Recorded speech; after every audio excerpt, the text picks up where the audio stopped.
On this session of Coming Out Stronger, we explored the real challenges that many of us are facing working from home. Of course, that by itself is an adjustment, but then for many of you that have family members or children, it's also an adjustment for them. And so, how do you balance off productivity, sharing responsibilities, being able to set boundaries, and most importantly, staying well?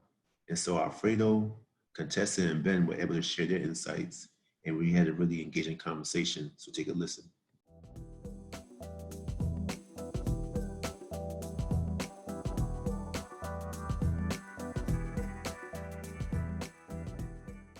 First, before adjusting to the work and just my day to day, I had to just make sure my mental and my peace was grounded. And one of the things that I've been sharing on my social media is it's okay to be concerned, but don't panic. I feel that as a country, we've gone through things before and we've been resilient and we bounce back. On an individual level, I'm pretty sure you can look over your life and look at different times where you've gone through something that was unexpected and it was troublesome, but you were able to make it through. And so during this time, I've just really been helping people to realize how resilient they truly are and to not panic. And so I've been adopting those same principles for myself. In regards to the work, being that I am a director of a nonprofit, I am considered an essential worker. And so even though the shift has happened, I still find myself here at work along with running my own business on the side. And something that I've been doing is taking this time to be optimistic and also taking this time to be very, very creative. I think that a lot of people are panicking for obvious reasons, but being an entrepreneur, you have to have the mindset of when all the stuff hits the fan, how can I still stay afloat? And I think that what makes an entrepreneur is that we see things that other people don't see. So even though I'm being compassionate towards others and I'm acknowledging and validating that people are fearful and are negatively impacted by this, I also see great jewels that can be plucked during this time, such as auditing your business, seeing where are you lacking when all this stuff hits the fan. What's the first thing that hits your bottom line? What's the first thing that's knocking your nonprofit out of the way? What is knocking your customer base, and using that time to really build infrastructures that can protect you the next time something like this happens. And so this is really a creative time and a time to actually build. So I hope that our business and entrepreneurial people are really taking this time to see this is a great auditing season and this is a great rebuild, reframe, patch, and be ready for when this stuff lifts, you can take off stronger. Really trying to stay balanced. I think that's, definitely we're strange times we're in, and I think the mind and body get thrown off a bit. So still trying to like exercise and take deep breaths and stretch and meditate, and at the same time really kind of, to Contessa's point a bit, like what can be worked on internally in terms of productivity. So I know on our end, in some internal processes and some documents that, have been worked on in the past a little bit, but now is the time to kind of execute on some of that. Video editing, I had a little bit of a backlog, so now it's, it's done. catching up on some video editing, and at the same time, with me, got a pretty big family, so now they're all in the house essentially. So, kind of understanding that the productivity is not going to be where it was a couple of weeks ago, and accepting that and just trying to be there, especially for my teenage sons who are just in the house with expected schoolwork but not required, right? So like just trying to be there for people, be there for people in my family emotionally, and just trying to stay balanced. So not you know, like Contessa said, not panicking, but also just knowing that it'll pass, trying to stay balanced, not trying to say, yeah, we've had videos and performances and all these things canceled, but we made it through a lot of other things in the past, so I'm sure we'll make it through stronger on the other end. The big shift for all of us, right? If we have children, there's no school, and we don't know when school is ever coming back. And so that hit me like a ton of bricks last week. Ben smiling over there because I know you have like 4 kids. Disruption of just normal life, right? My kids bring a lot of joy, but it is a lot of work. Recognizing the role that school plays in our society. Yes. And when we do not have school, it feeds children. It provides that nurturing support. It allows us to work.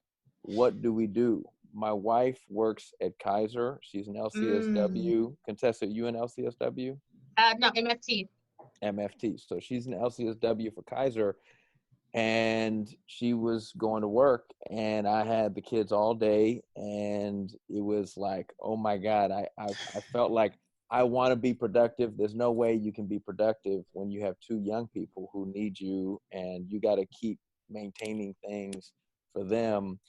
Luckily, she's able to work remote now, which is great, and she's not getting that many calls, so she's actually with the kids right now, but she's knocking on the door, keeps coming in. And that is the new reality, is that you can't really make too many plans because you don't know what's going to be changed, right? The National Guard got called out last night. I was out on the weekend and I saw people playing basketball. That's not okay, right? What I think, I'm surprised that people are not panicking more. I see a lot of complacency and a lot of denial. And I see a lot of people trying to maintain what they're always doing. And I don't think that these are normal times. And I think we're going through a transition process, and we don't really know what this is going to look like. But I'm getting more and more comfortable and accepting that this is going to be a long process. This is not a 2-week, 3-week process. This is a 2 to 3, a 4 to 5 month process.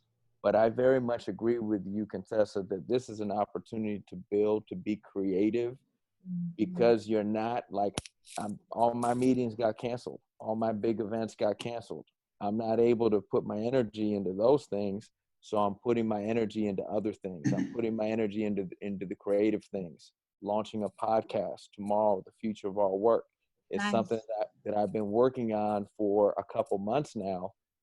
But this has got to me, all right, I'm ready to launch. I'm ready to put it out. I'm going to be promoting it, doing my social media advertising, putting the finishing touches on those final episodes and lining up the next. And now I got to figure out how do I use new technologies like Cast to do interviews, via Zoom, right?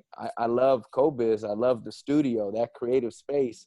When I go in there, I feel like I'm a creative and I get to be in that space. Now I got to create that from my living room, from my bedroom. Not so easy to do. And the way I'm trying to balance it out, honey, you take the kids for 2 hours. You let me do my thing, and then I'll give you a break so you can do your thing. But we're spending a lot of time as a family. We're taking a lot of walks. We're eating good food. We're trying to be healthy, trying to focus on the education. But I'm trying to carve out time so that I can engage with people, because people still do want to engage, and I can work on those creative projects that are going to, the storytelling, the things that are going to drive the business moving forward. And I did just get a potential new project to do some COVID-19 emergency relief efforts. So that could be, that's exciting. I just think we have to be flexible. Really flexible and adaptable to whatever comes our way.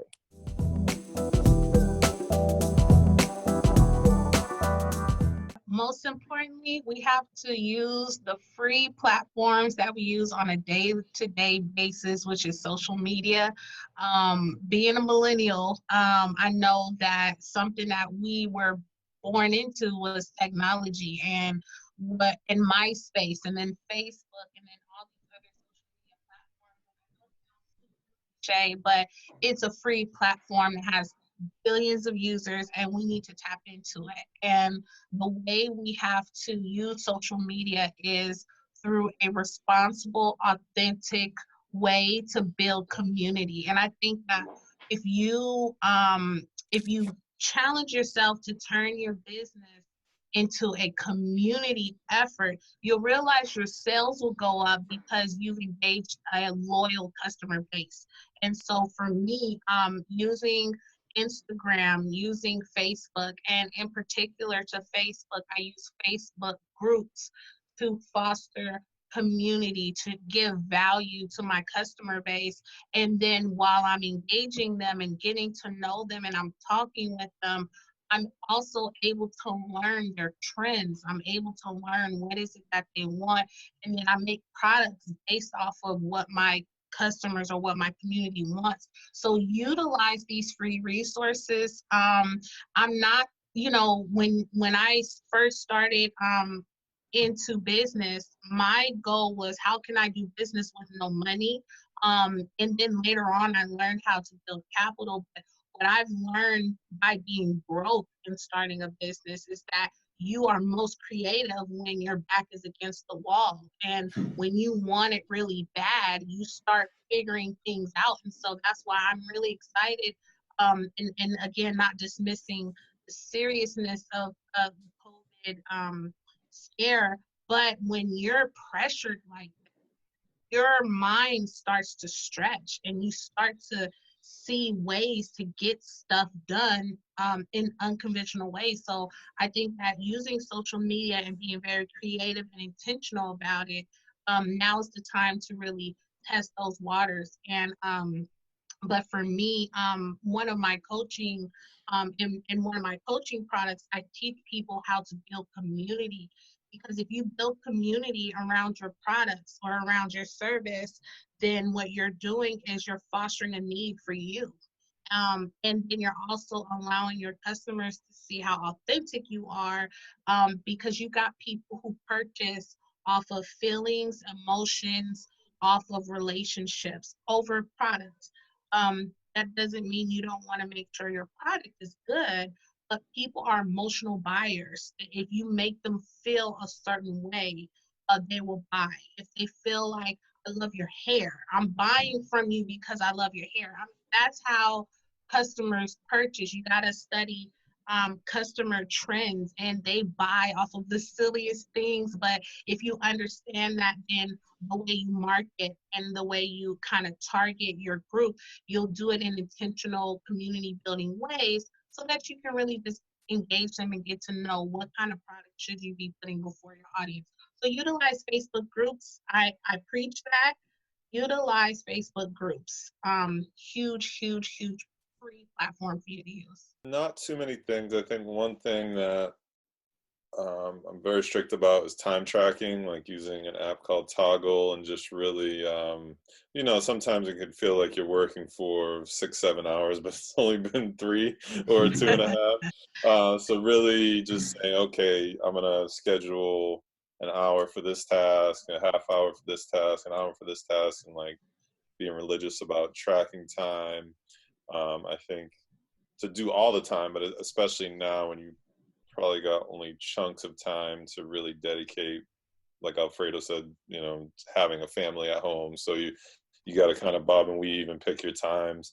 Other than that, apps like Zoom and FaceTime, especially like talking with, team members or partners has been great. I actually experienced a virtual open mic last week where I just was kind of in the audience on Zoom, and it was just a beautiful thing to see people expressing through many different types of expression on that open mic platform. And really kind of someone said, our world is being reshaped right in front of us right now, because we've been kind of like forced into a corner. So For instance, I was supposed to fly back for my best friend's funeral services last week, and because that didn't happen, they essentially got postponed till late April at least. I said the other day, I said, you know what?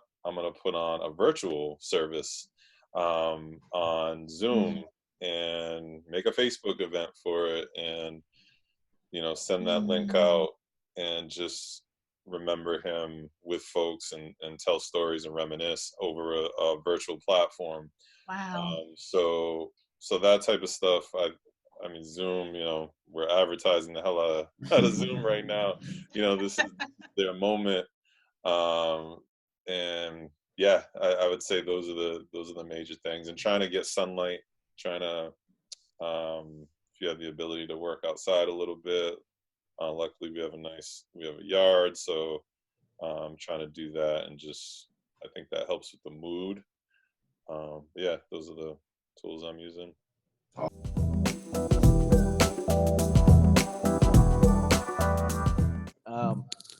We don't have a set schedule because of my wife's job. She basically has to check every hour whether she has a client, like a phone call. So I don't know when she's going to be working, when she's not. And so that makes it very difficult to plan ahead. But that being the case, it is working in bursts.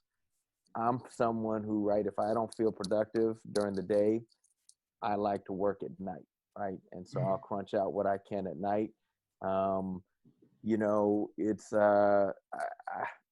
1 week in. Like, I don't know what my routine is yet. I don't know what's going to transpire. But what I'm trying to do is I'm trying to plant seeds that I know we can't stop planting seeds. The seeds we have to continue. So I have like a campaign that I'm working on. It says the internet is unstable. I have a campaign I'm working on called We Imagine Silicon Valley. I think I shared it with you. I'm not like the whole time I was supposed to present a civic design challenge at Levi Stadium on May 9th for Santa Clara County Office of Ed.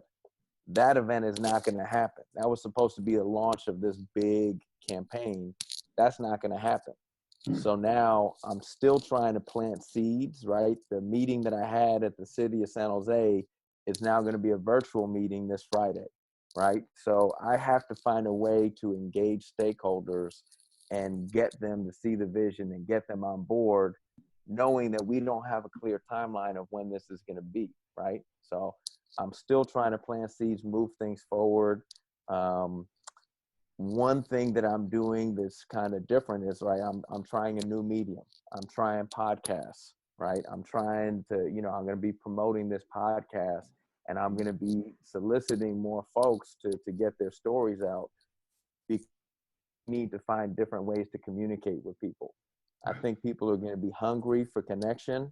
I miss my friends. I miss socializing. I miss variety, right? I'm really tired of walking around my neighborhood. Our movements are going to get more constricted, right, before they get loosened. So we need to find new outlets for our creativity and new outlets to build community.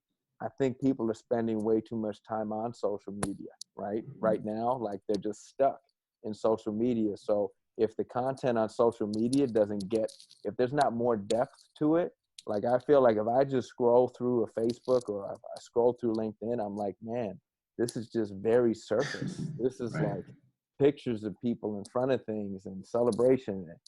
And it's just, I can't do that for 2 hours a day.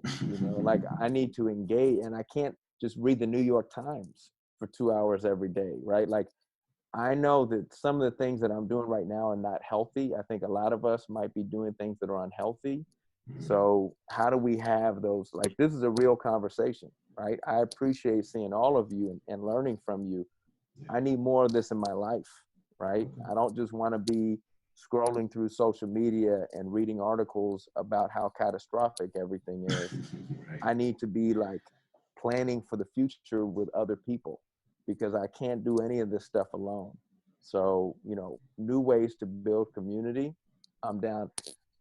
Like, how do we turn all of our events into digital, virtual? Like, I don't know. Like, shoot, like we were supposed to engage 300 young people from Santa Clara County around how to, take back democracy. How do you do that online? Like, I don't know, but we're gonna have to find some new ways to reach young people. And I'm very concerned about young people who, if they do not have school for the next 5 months, and if we have this big digital divide where 46% of Americans don't have internet at home or a traditional computer, what is going to happen, right? Right. Some people have access to every learning tool you want. They got 2 parents at home. Other people don't. I'm really trying to be vigilant and pay attention to, like, and who is this stimulus package? Who's going to be benefiting from this? I heard that it's a $500 billion basically bailout of companies, right? To like get through this period. And it's like, if we're not paying attention, everyone's for, oh, we're going to get $1,200. Well, or $600 if you're poor. You don't even get $1,200, right? It's like, we got to be paying attention to the policy that's being done right now. And we have to stay engaged. It's going to impact our business. It's going to impact our communities. But how do we have these conversations and depth? How do we have depth over virtual? That's what I want to figure out.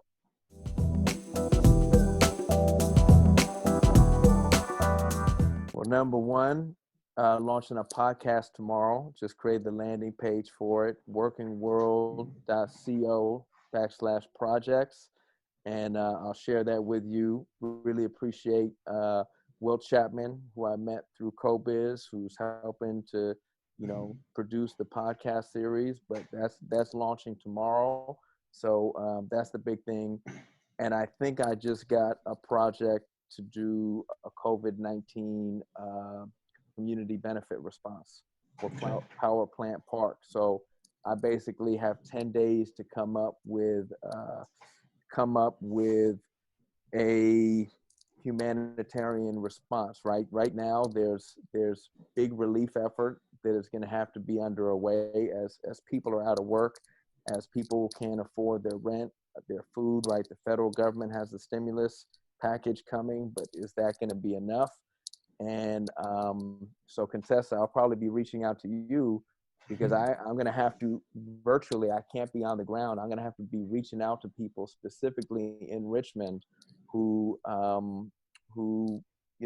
have a pulse on what the community needs, because we have to be aligning philanthropic efforts to fill in the gaps for government. And so that's something I'm going to be engaged with in the next couple of weeks. Okay. And you said the best way for the people to engage with you initially is through the podcast for now?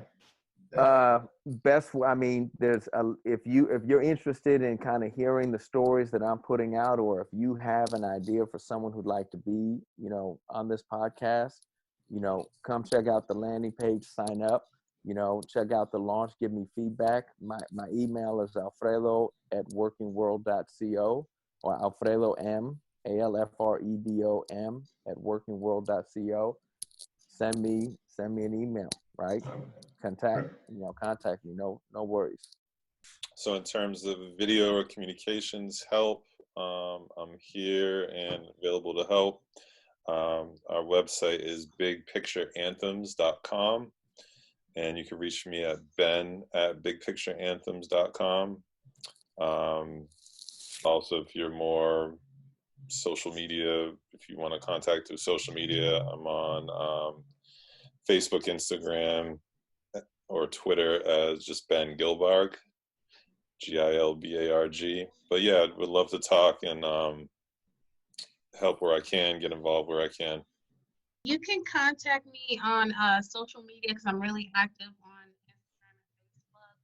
You can find me at Contesa Tate Live, which is CONTESATATE Live, and then business strategy, program or project management or support. You can also go to www.consultwithtlc.com. If you need help with systems or anything like that, give me a call, hit me up, email me.